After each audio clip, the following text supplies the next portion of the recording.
So let's see how we're doing on these. So the first one, we have 8 square feet. So we're going to put 8 square feet over 1, and we're converting into square inches. So the square feet have to go on bottom so they cancel. Square inches on top. What is our relationship between square inches and square feet? There you go. 1 square foot is 144 square inches. So the square feet cancel out. That will be 8 times 144. 1,152 is correct. Over here then, we've got 4 cubic feet. We put it over 1. Cubic feet go on bottom, so they'll cancel out again. The relationship there is 1 cubic foot is, there you go, 1,728 cubic inches. So the cubic feet cancel out. What is that, 6912? So 6,912 cubic inches. Any questions on the first two? How many have had both of the first two right? Okay, that's a start. Number 3, we've got 2.5 acres. So 2.5 acres going into square feet. So 2.5 acres over 1. Acres on bottom, square feet on top. 1 acre, anybody remember this one? Perfect, 43,560 square feet. Acres cancel out, so we got 2.5 times 43,560, which is, what's that, 108? 900? 108,900 square feet. Now, for the metric, cubic centimeters to cubic millimeters, if we look at our chart, from centimeters to millimeters is 1 spot to the right on the chart, but since it's cubed, the decimal point has to go 3 spots. Very good. So we go 1, then we have to add zeros, 2, and 3. 7,200 millimeters cubed. Over here from centimeters squared to meters squared. Centimeters to meters is 2 spots to the left, but because it's squared, we have to go 4. We go 2 decimal places for every spot. So 1, 2, 3, 4. That is 0.92 square meters. And finally, 567 feet cubed going into yards cubed. 1 cubic yard is how many cubic feet? 27. So the feet cubed will cross cancel out. Since the 27 is on bottom, this would be dividing. You get 21 cubic yards.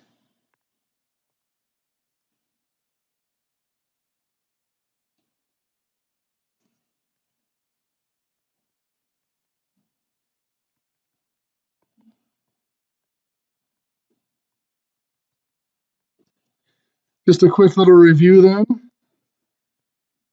on these operations. I'll have you do these in your notes.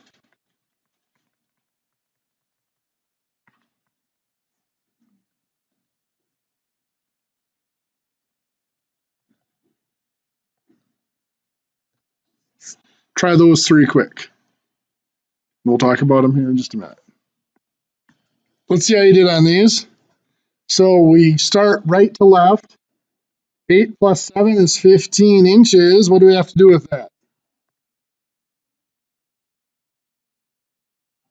1 foot and 3 inches. Good. Keep the 3 inches, carry the 1 foot, and then we get 17 feet. Perfect. 17 feet, 3 inches. When we subtract here, 2 minus 11 can't be done, so we need to stay away from the 8. That's 7 feet. The 2 inches will become 14 inches. Good, we have to add 12 to it. We took a foot. Then we subtract 12 minus 11, or sorry, 14 minus 11. 3 inches, and 7 minus 3, 4 feet. So 4 feet, 3 inches. And then multiplying, we've got 5 times 7, which is 35 inches. That breaks down into how many feet? 2 feet and 11 inches is correct. Keep the 11 inches, carry the 2 feet. 5 times 6 feet is 30 plus 2, 32 feet. We could also have something like this one. Well, let's do this. Make it a little easier on you.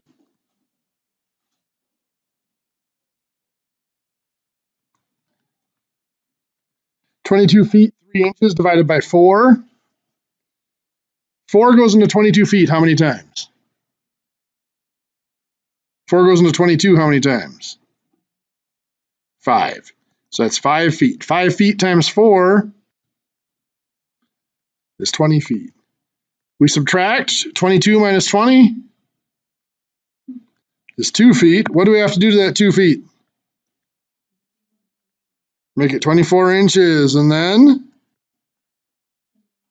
bring down the 3. 3 plus 24 is 27 inches. And now we're dividing 27 divided by 4. This is our last unit. There are no more units after this to carry over to, so this has to be divided out completely. 27 divided by 4, 6 3/4, so 6.75 inches. Any questions there? Okay, we do have a quiz for you.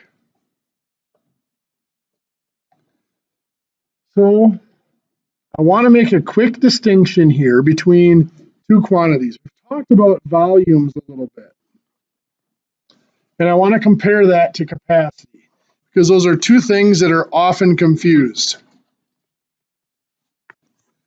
A volume and capacity describes things that are very, very similar. The difference is a volume comes from length measurements.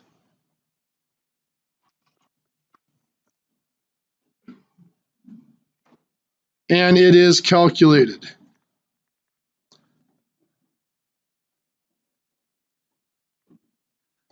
We have looked at the volume of boxes, where you had some sort of a length and width on the base. That might have been 10 inches by 12 inches, then a height of 8 inches. So you did 10 times 12 times 8, gave you a volume.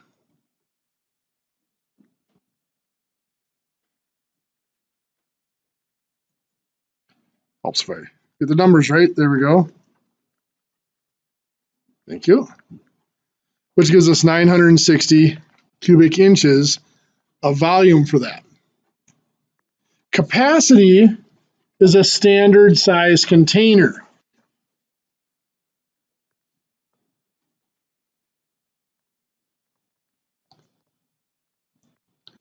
Now, both volume and capacity describe how much is inside, how much space is inside of something. It's just the way they're found that makes it slightly different. So what we're going to talk about today is capacity. And capacity, let's start out by looking at one of our larger units of capacity that we use, and that is a gallon. A gallon actually derived from the size of a standard men's hat. Now, I'm not talking about a baseball cap or a cowboy hat or anything like that. I'm talking about the standard dress hats that were worn in Europe at the time, kind of like a derby style hat. That was about a gallon. Now, you heard the phrase a 10-gallon hat. That's what they used to refer to the cowboy hats. Not that they actually held 10 gallons, but they were bigger. So that's kind of that sarcastic term of, boy, that's a 10-gallon hat there. So that's where that kind of came from. Smaller than a gallon, what was our next unit? Anybody remember? Starts with a Q, a quart. Well, the word quart derived from the term quarter gallon, which implies how many quarts are in a gallon? 4 quarts in a gallon. Smaller than a quart, we have a pint. A pint was actually a standard size glass. A pint of ale, pint of beer, whatever. These sizes, the pint and the gallon, were adjusted so that there was a conversion between them. They didn't exactly fit this at first, but now that we've got them adjusted, 1 quart is how many pints? 2 pints. There we go. Two pints in a quart. Smaller than a pint, we have a cup. How many cups are in a pint? 2 cups in a pint. This is another one that was adjusted. The size of a cup, by the way, comes from how much powder, like flour or sugar, you can put in your cupped hand. That's where the term cup comes from. Smaller than a cup, we have fluid ounces. Anybody know how many fluid ounces are in a cup?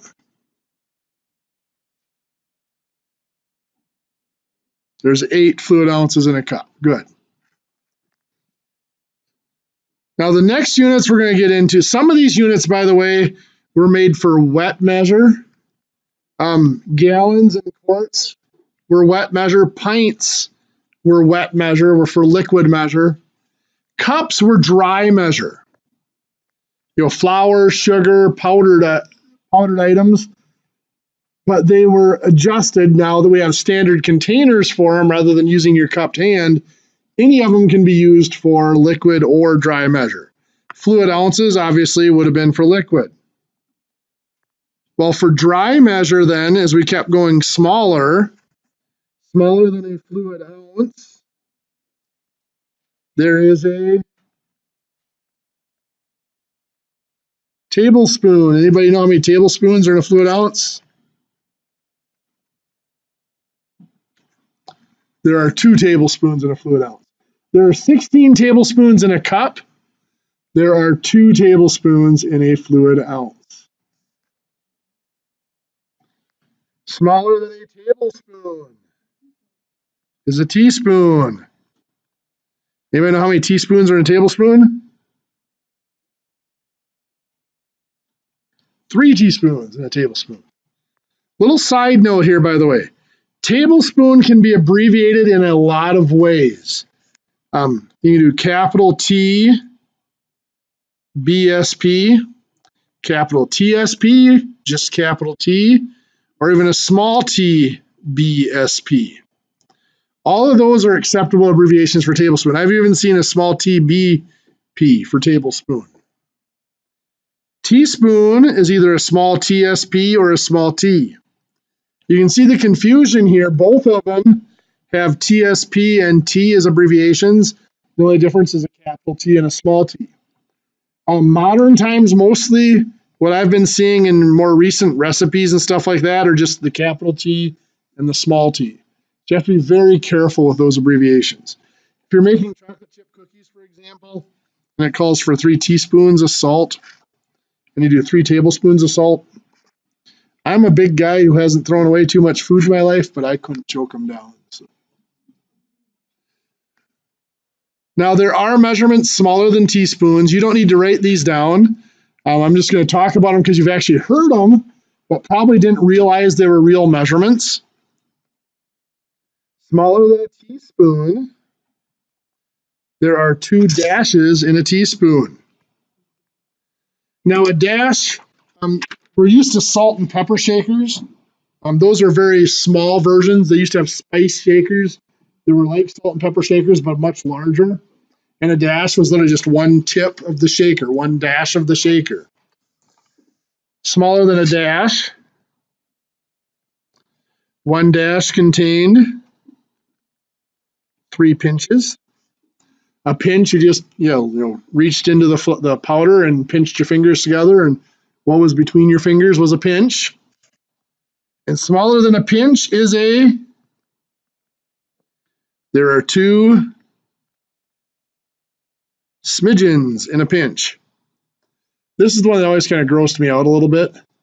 A smidgen was just stuck your finger in the powder, and what stuck to your finger you put in the recipe. So I always thought the cook with sweaty fingers had bigger smidgens. But they actually do. You can get measuring spoons for those. If you look them up, you can find measuring spoons for each of those units. Like I said, we're not going to look at anything smaller than a teaspoon in here. There are units bigger than a gallon that we use. There's a barrel. Does anybody know how many gallons are in a barrel? 55 is a drum. The one drum is 55 gallons. A barrel is 31.5 gallons.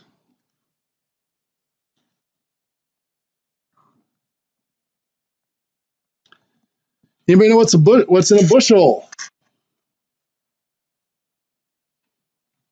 What's that?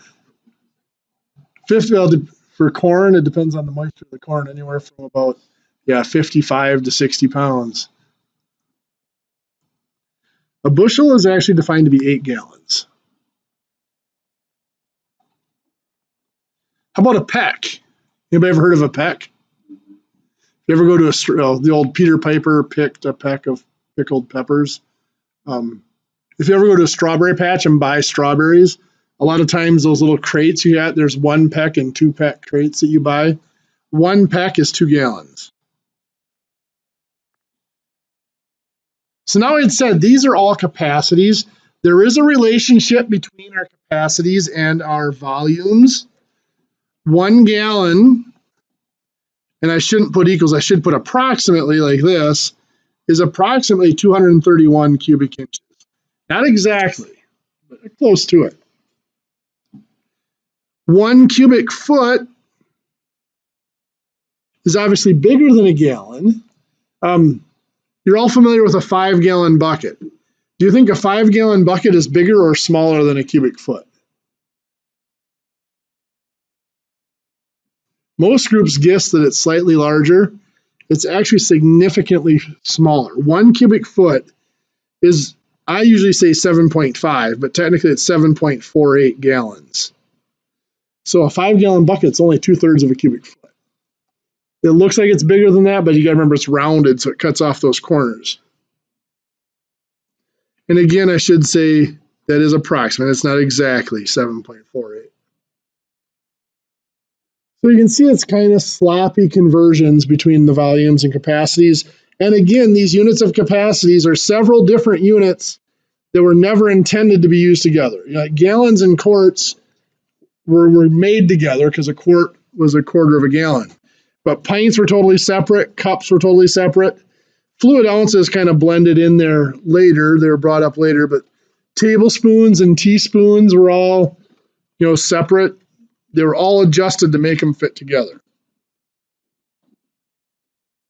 Well, let's look at metric capacity.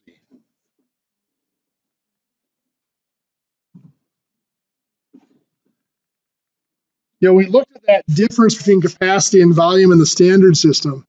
In the metric system, they eliminated this difference. First of all, for capacity, the standard unit of capacity is a liter. Don't be shocked if you see it spelled like this, TRE instead of TER.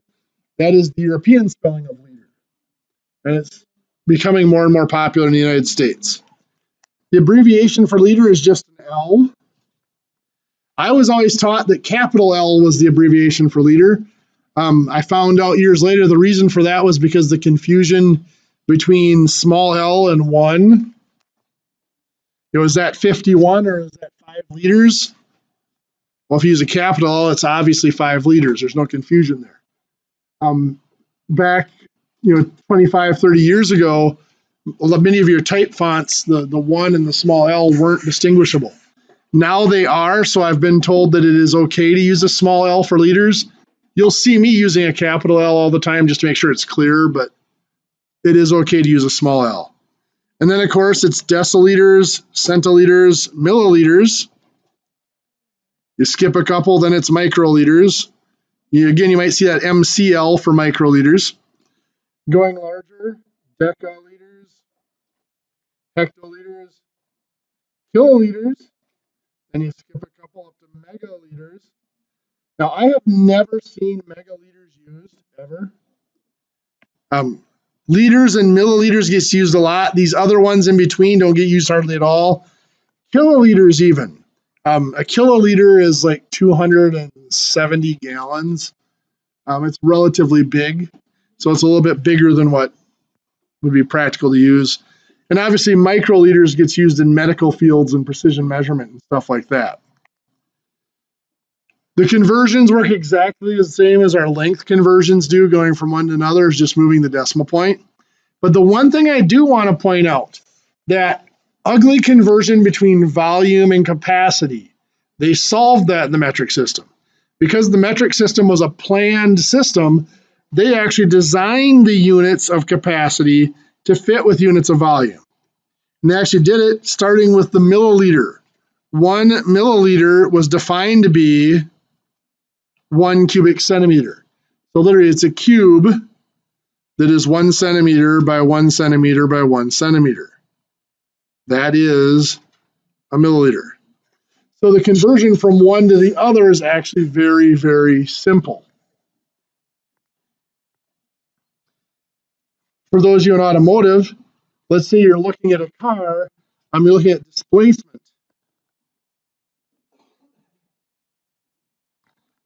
And you have a 6-cylinder car. Let's say your stroke length in your cylinder is 8 centimeters. And the area of the piston head, what do I want to make this be? Let's call it 75 centimeters squared. Hopefully this won't get to be too large. That'll be a little large. Let's make it 50 centimeters squared. So the displacement of this motor, first of all, the volume in each cylinder will be the 50 centimeters squared times 8 centimeters, which is 400 centimeters cubed. Well, how many cylinders are there? 6. You multiply that by 6. That's 2,400 centimeters cubed. 2,400 centimeters cubed would be how many milliliters? 1 centimeter cubed is 1 milliliter cubed.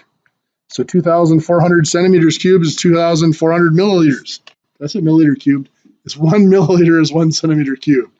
So 2,400 centimeters cubed is 2,400 milliliters. Then if I want to convert that into liters, from milliliters to liters is 3 spots to the left. So I just move my decimal point 3 spots to the left. That's a 2.4 liter engine.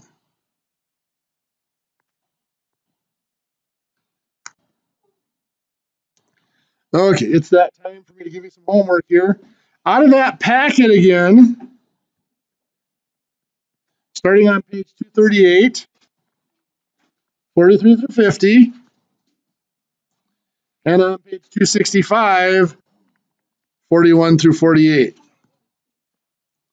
We'll give you capacity, conversions, and measurements in both units. Okay, I'll let you guys have, there's only a minute left here, so